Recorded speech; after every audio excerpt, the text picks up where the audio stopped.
Welcome. It is Tuesday. I'm really excited about it. This is our first giant week of jumping headfirst into our training. So I'm thrilled that so many of you guys are able to join today. I know it's not our regular scheduled time, so I'm just very grateful that you took the time today to hop on and join me live. Okay, good. I can see that a couple of you guys can see. All right. I'm sorry, Amy, maybe try and restart it. I hope my replay doesn't show up weird. All right, you guys can see me perfect. All right, thank you. Okay, so as we kind of hop in, this week we are going to go ahead and cover quite a bit on the topic of sponsoring. I know that a lot of you guys have shared with me that the number one gap in filling your trackers is those active new designers. And so today I kind of wanted to go over some quick tips that I feel are going to help you be able to get those people onto your team and being sure that you're being mindful about sponsoring the right kind of people. So I have a quote that I wanted to share, and it says that this is your business. And so that means that you're in charge of your time, your effort, your energy, and also your rewards. As an independent designer, it's really important to stress and take that ownership in your business. And a lot of you guys are working towards really, really big goals. And I'm so excited. I'm actually very, very excited to be able to partner with you. I know at the beginning last week, you shared a ton of those visions that you have for your futures, what you're working towards, the reason why you're in here, what you're doing to accomplish that. And it just lights my soul on fire. It makes me so excited to partner with you. I know that a lot of your reasons for being in here are very meaningful. And a lot of you guys are doing this for your family. And so I'm excited that you're taking the time to invest in yourself, invest in your business, and pursue goals with the tenacity that you're doing. Hey, Stacy, I love you. Good to see you, beautiful friend. All right. So sponsoring conversations can definitely be uncomfortable, but you guys are in this group for a reason, and that reason is growth. And so, I mean, we know that you're not going to grow inside that comfort zone. And so when I'm thinking about your whys, and I know that a lot of you have shared them, you have to make sure that your why is worth the discomfort. And if it is, then great. I mean, we're in business, right? Like when your why is clear, I think the how is easy. And so what I have come to learn in this business is that we are going to be the biggest fear kind of limiting people. We get in our own way a lot, and we prevent ourselves from pursuing the things that we want. The huge goals that a lot of you guys have shared with me, a lot of you are looking for that upper leadership. You're looking to earn a trip to Punta Cana. You're looking to have a debt-free Christmas. Like all of these things are wonderful and worthy goals. And when I think about it, I mean, every director in this company is just a designer who didn't give up, right? You guys all start with the same opportunity. It just takes what you're doing with that opportunity that is going to lead you from one place to another. And so when it comes to sponsoring itself, there aren't really any magic words that are going to funnel brand new designers into your team. You can't say a series of words and all of a sudden you're going to get these ready, active, lit on fire, so excited for business people that are just going to join your team. It doesn't happen like that. You can't ever say the wrong thing to the right person, and you can't say the right thing to the wrong person. At the end of the day, this opportunity isn't going to be for everybody, and that's okay. But what I want to do is help you be able to find the people that kind of are ready, you know? And so I've prepared a couple of tips for you, and I'm ready to jump right in. Hey, Jerry. Hey, Norma. So glad you guys are on here. All right. Yes, it is so true about directorship. The first people that come in, it's what you do with this opportunity that is going to lead you from one place to another. So the first tip that I have is that you need to work your business consistently.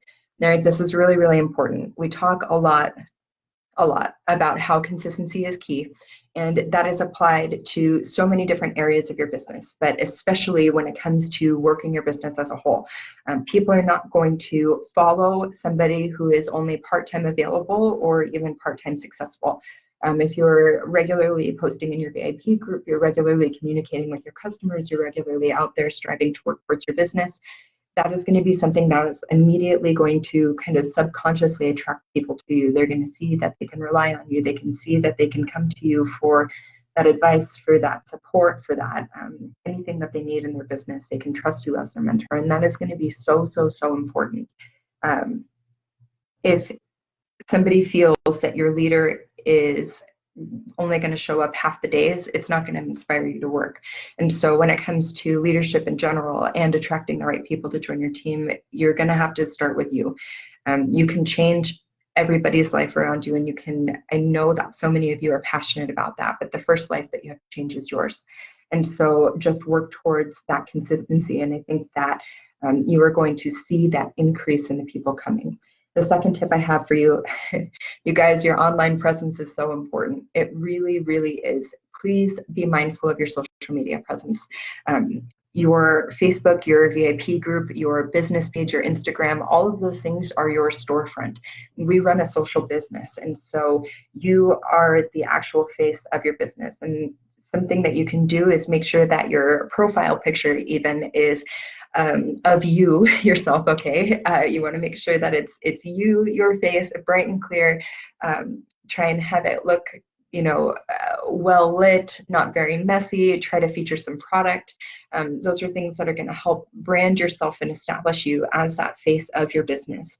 You also want to make sure that you are being professional and that you're being uplifting, that on your social media, you are trying to be mindful of being kind of politically correct. You are representing yourself and also Origami Owl as a company. And so every time that you post something very extremely opinionated, you're going to be isolating out your customers. And so depending on how you kind of run your business and what audiences you have to your post, be mindful that you are talking to a very wide and very vast audience.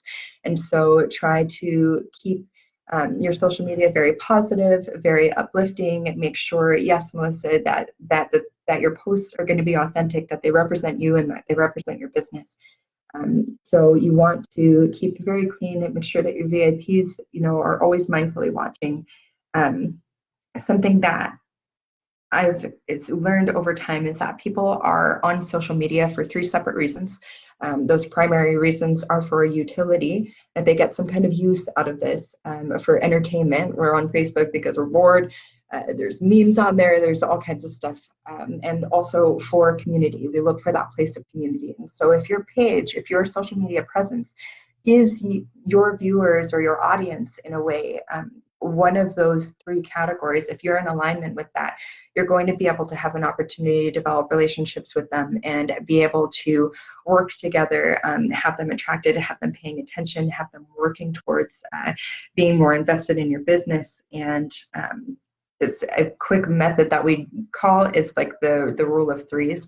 So we do 1/3 of your posts will be business focused. So that's going to be insight on your designer life, things like you going to the mailbox to ship out your thank you cards, or team recognition, the incentives that you get, the different things that you can pay with your Pay Quicker card. Give them that insight, those business focused posts, things about the opportunity that I know that you guys have seen a ton of tips on, and we'll continue to share them in this group as well. But you want to give them those insights about why you love being a designer, building that desire, almost that inspiration aspect of it, by saying, this is what I'm able to do, these are my attainable blessings, and give them that insight. Then have 1/3 of your posts be product focused, and so you can share with meaning, talk about the things that you love, like, I'm so excited and obsessed with these Be Uniquely You Hostess exclusive earrings. I think they're gorgeous.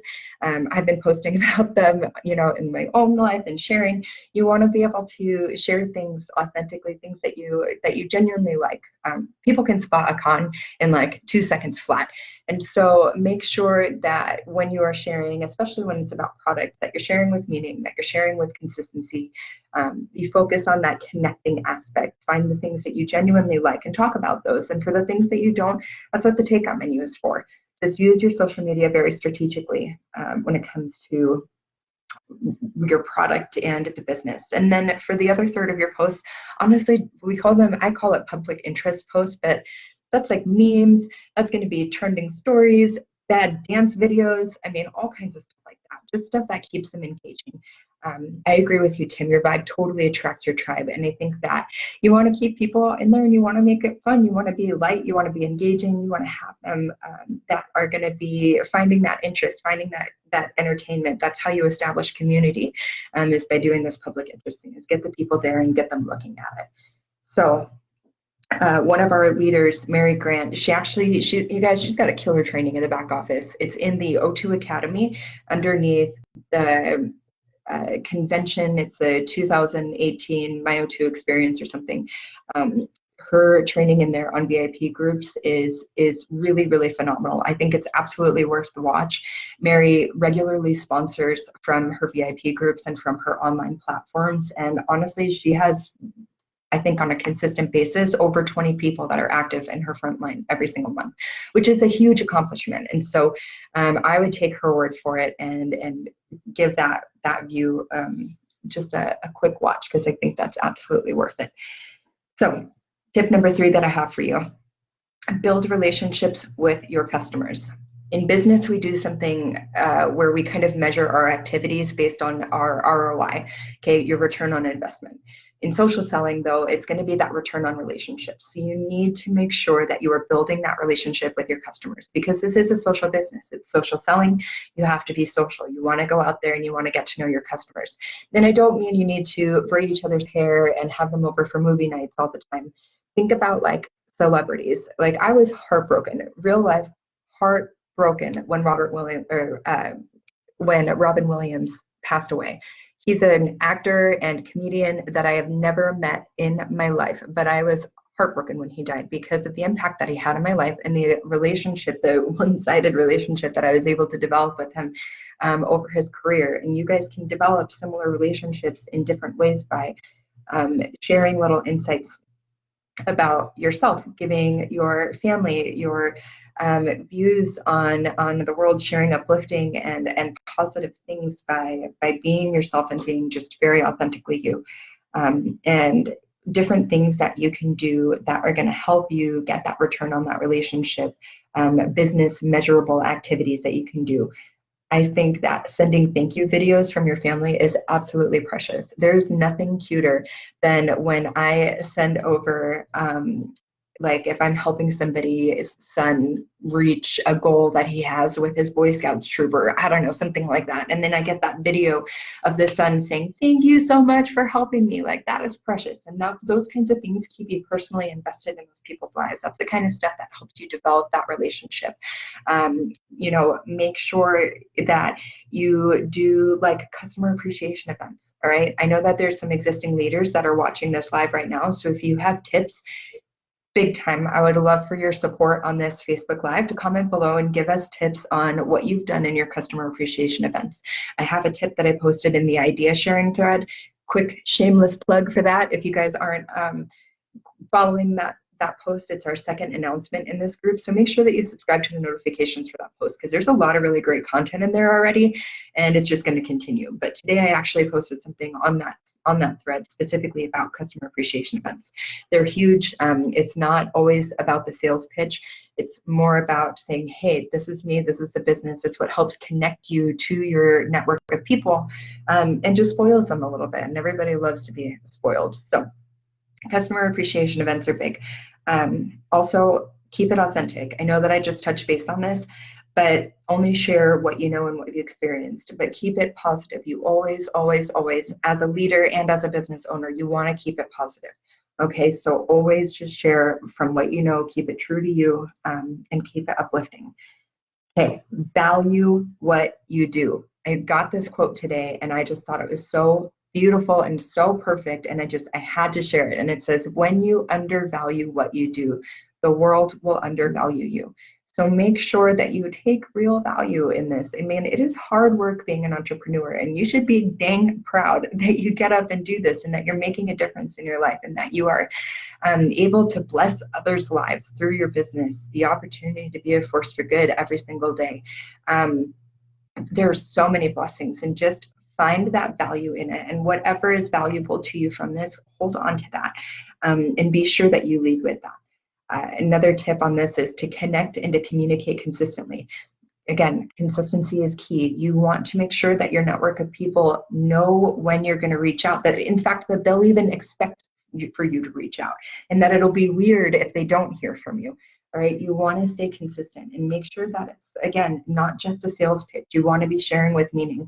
Abby Teed's group, the Mindful Social Media Mastermind group, that is a fantastic group for you to get examples and ideas, but really don't overthink it. Just always connect back the things that you find in our product that gives you the good feelings, things that give you that positive energy, and always find that connecting aspect from our product to the lives of your customers. Follow up for everything. Okay, be the queen of follow-up or the king of follow-up. I know I got some good men on here, but be a monarch of follow-up. You want to make sure that, like, if people are placing an order, if they're asking a question, if they're expressing interest, if they said, wow, I really loved this thing that you did, follow up with them. And it doesn't have to be creepy, salesy follow-up, just follow up, establish that communication. And likewise, to boost your algorithms, just for funsies on your Facebooks, when you're engaging, you can post from your business page and be sure that you are also reaching out and not just waiting for those people to come to you, that you are making that active effort to be out there and make yourself present. And then my last tip under building relationships for your customers is to have that really stellar customer service. I like our personal mission at The Nest. We live by what we call world-class customer service. That's what we strive for every single day, and I believe that you guys can emanate that as well. We will continue to post tips on different customer service tips. If you have things that you want to share on this Facebook Live below, I would love that, but you always want to make sure that you've got great customer service. That is going to be a really big distinguishing factor between what makes you stand out as a direct seller rep in general, and also when it comes to developing those relationships with your customer. When they feel that they have a connection to corporate, like you being that corporate, they're going to continue to be invested in that product and continue to have positive associations with it and continue to buy from you. And so always make sure that you are doing that.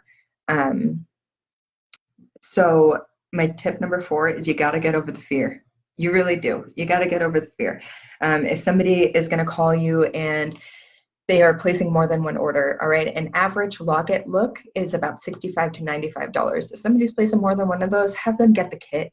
Just do it. Right now we have an on-the-go kit that is so much cheaper, and they get $100 in product anyways.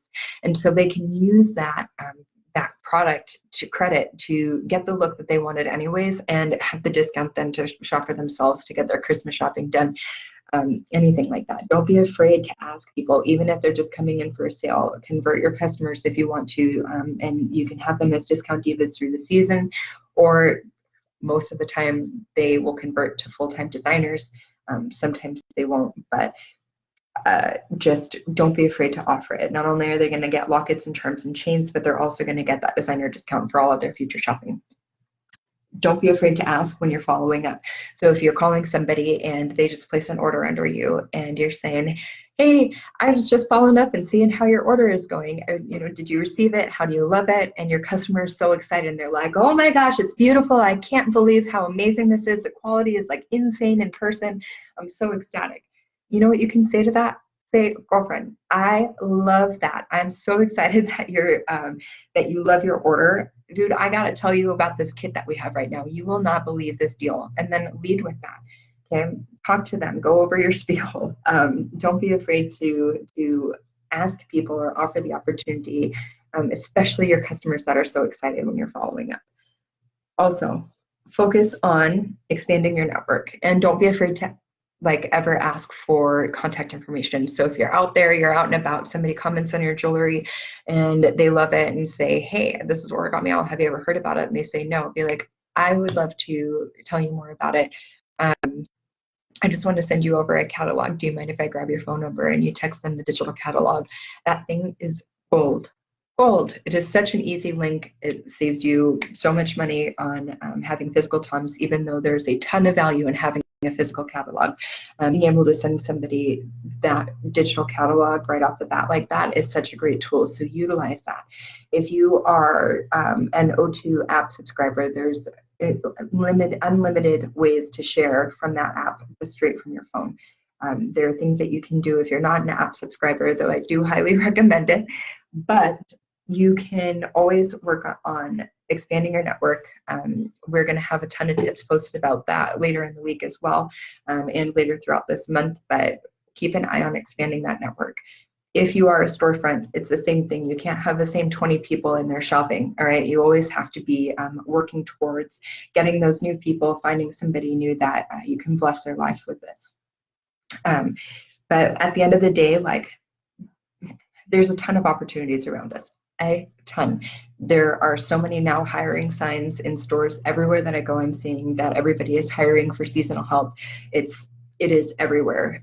When it comes to direct sales by itself, did you guys know that there's actually 1,400 direct sales companies in the US alone that are in operation right now? I mean, there are so many opportunities everywhere. And it's important that you help your network identify what makes us stand out. All right. Our mission statement, our heart, that is huge. That makes us stand out. Our company does so much to be a force for good and to genuinely love and empower other people. We're a personal development company, a people company, and we have donated over $5 million to charities since we've been an organization. And that is something that I find that I am proud to be a part of. Our mission is huge. Our outlets is huge. That distinguishes us from so many other companies. We have an opportunity to make a genuine difference in the lives of our youth.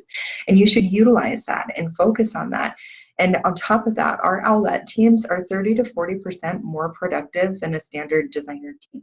They're going to be very driven. You have these kids that are just lit on fire when they recognize that they get to earn their own money. That doesn't come through babysitting, and it doesn't come through raking the leaves in their neighbors' yards and risking being kidnapped or, I don't know, something awful. This is a healthy and safe and beautiful and fun company to be a part of to help your children learn the power of $1.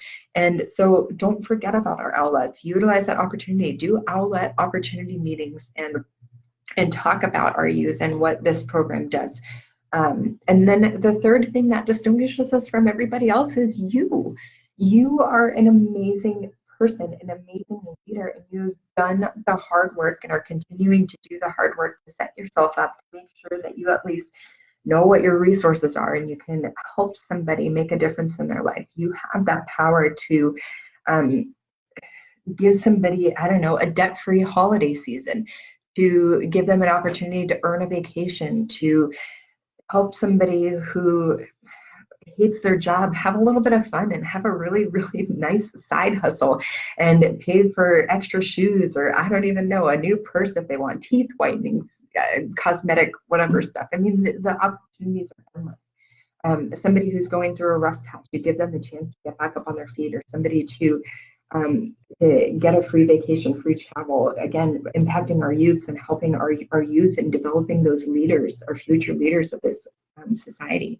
I mean, the opportunities are endless, and so are the reasons to do this. People are trained to look for opportunities and not create them. And so I just encourage you to focus on the things, the real blessings that you've had, and recognize that those are attainable, and take that and help other people see that they're attainable, and that is going to have everything fall into place. It really will. So that is all I have for you today. I'm so excited that you guys are in here. Thank you again to all of you who were able to jump on to this training. I'm going to be posting a lot of really wonderful tips throughout the rest of this week, so buckle in. This week is focused on sponsoring. Again, if you have tips you would love to share below, please do. We are always open and looking for different things that are helping you grow your business. And so I love the community that we have developed in here. And I will talk with you guys soon. See you guys.